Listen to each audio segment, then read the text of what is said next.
In this quick lesson, we'll take a look at an alternate use of the bones. Instead of just moving them around, so you can position them to make keyframes like I usually do, like I would press G and then just move this bone around since it's selected in pose mode, or since you know I like to work in local axis mode here, then this represents my local axis. There's Z in that direction, so I'd have to press G, Z, Z, and then I could only constrain to that axis like that. So that's very convenient. And you can do that, say, within here, this little object data button for the armature.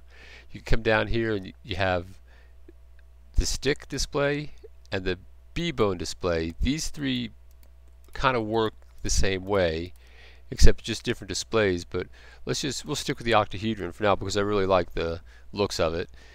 But let's grab this bone with a right click here, and I can also not only use it to change the position of my object, but I can also use it to change the shape of my object. So what I can do is, and this is really important to be in local axis mode and why I use it all the time, is here's my y-axis along here, my local axis, and let's look at it globally. There's global that way, so that doesn't work. So in local mode, maybe I want to extend it further, so I could press S, just like normal for scale, and then I don't want to just press Y, because if I just press Y, see Y's on the global axis, and then press Y again, and now there's that scale line, the green line on the local Y, and then it scales it like this. Alright, and then I could also scale it, say I don't want to scale it on Y, but I want to scale it on X and Z locally. I could press S, and I want to exclude Y, so I would press S, and then I would press Shift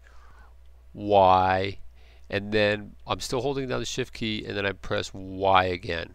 Alright, so now what I'm doing, I'm scaling locally on X and Z on that bone, but I'm not scaling on Y. Alright, I'll just do that like that, and I'll show you moving around, and there I've scaled it way up from that bone out.